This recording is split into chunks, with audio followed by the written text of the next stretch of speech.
e encontrar através dos grandes livros da história da humanidade que hoje se encontram na internet. Esta já foi a terra mística de Júpiter, Apolo e Marte, Mitra, Ísis e Cibele.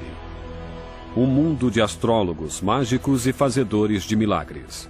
Era o Império Romano, onde as pessoas acreditavam em muitos deuses e em muitas religiões. Eu gostaria de pedir a você que pesquise sobre a alegoria da caverna de Platão, sobre impressão e essência, para que você possa entender melhor sobre o que é condicionamento mental. Nos nossos DVDs da série Prepare-se, nós abordamos estes assuntos por diversas vezes. E a internet também está repleta de informações sobre isso, que eu creio que seja importante você conhecer melhor, porque assim poderá definir, distinguir quando há um condicionamento mental, a fim de que venhamos a perceber algo de uma determinada forma que o sistema quer que nós venhamos a perceber. Este, por exemplo, é o caso do próprio livro Bíblia.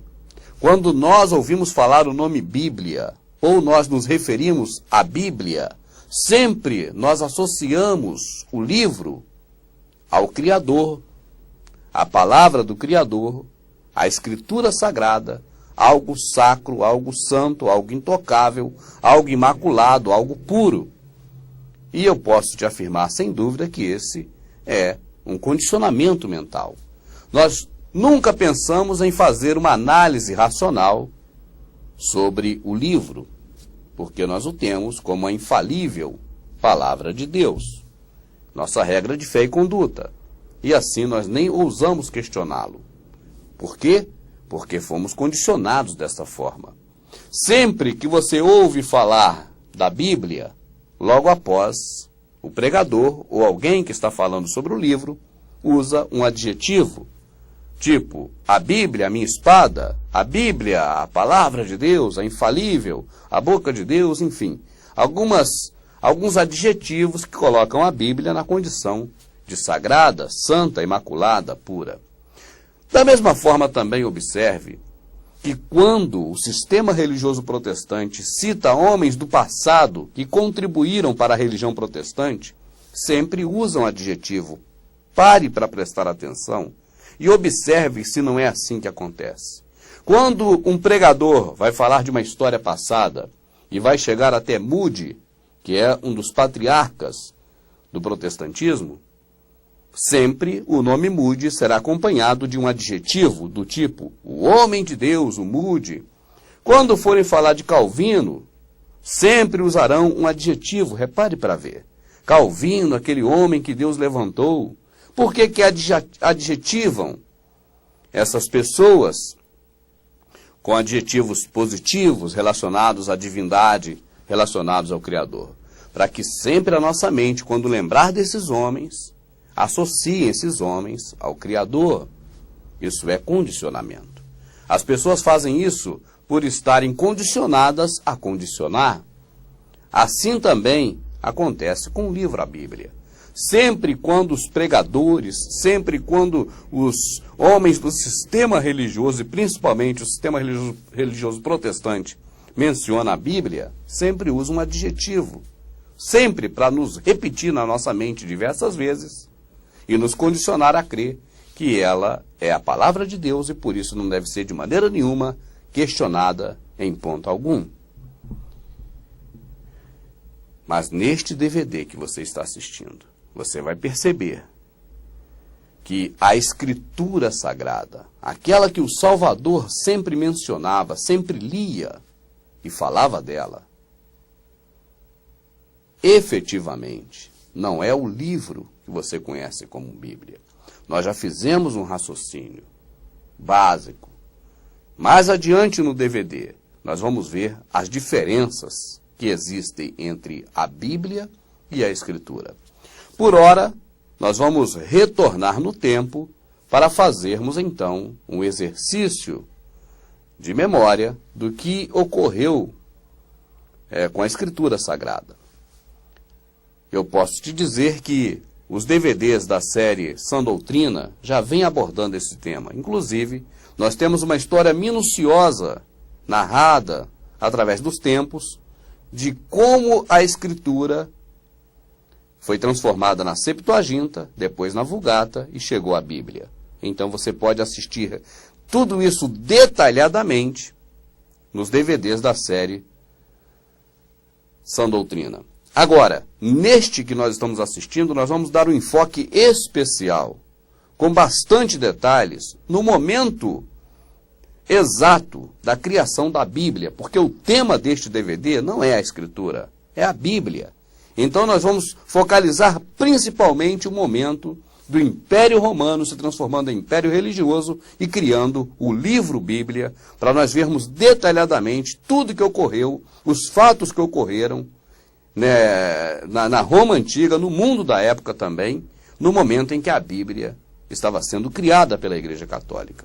Esse é o foco que nós vamos nos deter neste DVD. E se você tiver anseio por conhecer melhor a trajetória da Escritura antes desse período, eu peço que assista o DVD Prepare-se, Sã Doutrina 1, 2, 3. Augusto teve mais apoio para seus esforços para promover a adoração religiosa por todo o império. Fez isso restaurando templos pagãos. Era também admirado por incentivar o culto popular das virgens vestais. Para entendermos o nascimento do livro Bíblia, ou seja, a sua origem, devemos também lembrar do nascimento do catolicismo e da religião cristã. E para compreendermos melhor a atmosfera que envolvia o mundo da época governado por Roma, devemos retroagir um pouco mais na história para chegarmos até a Grécia. Você talvez já tenha ouvido falar da mitologia grega. E por que a Grécia era uma nação, era um reino, onde a maior quantidade de deuses era cultuado? Por que acontecia isso? A Grécia foi habitada desde aproximadamente 70.000 a.C. e sofreu muitas invasões do Oriente Médio e do Norte, e cada invasão levava não outro grupo de divindades, mas várias camadas de divindades que juntavam-se a existentes. Portanto, os deuses gregos são verdadeiras amálgamas de muitas culturas, principalmente do Oriente Médio. Sim, os deuses do Oriente Médio, mais propriamente da Babilônia, de Semíramis e Nimrod. Deuses que se multiplicavam a cada nação conquistada, a cada momento. E a Grécia, que seria mais tarde engolida por Roma, estava repleta de deuses. A quantidade de pequenos altares existentes por toda a cidade, o número de dedicatórias a deuses e grandes santuários falam de uma crença muito forte neles. A vida era sentida como muito precária, e era necessário que fosse feito o possível para conseguir que os poderes que governam o mundo estivessem ao seu lado para mantê-lo seguro. Do berço até o túmulo e de uma estação até a outra, cada fase da vida humana estava interligada com os deuses. Mesmo sendo sempre presentes, como eram para os gregos antigos, os mesmos deuses não eram adorados por toda a terra. Há 3.000 anos, a Grécia era uma colcha de retalhos de cidades-estado independentes, ligados por uma língua comum, pela cultura e pelo comércio. Mas enquanto as principais divindades como Zeus, Prometeu e Deméter eram adorados em todas as mais de 700 cidades-estado, cada cidade e aldeia afirmavam ter seu próprio deus. O panorama da Grécia era cheio de deuses que poderiam ser completamente desconhecidos na aldeia seguinte. Cada pequena corrente de água, cada fonte de água fresca, qualquer coisa que fosse apreciada no clima poeirento da Grécia tinha sua própria divindade. As montanhas dividiam as aldeias e as pessoas entre si. Portanto, cada aldeia era encorajada a ter seus próprios deuses favoritos e seus próprios heróis.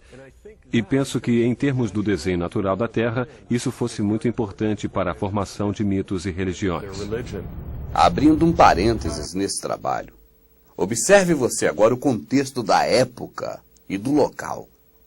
Grécia, como nós vimos nesse trecho, inundada de divindades e paganismo, onde cada bairro tinha seus deuses, foi o maior acervo de deuses que a humanidade já havia presenciado até então.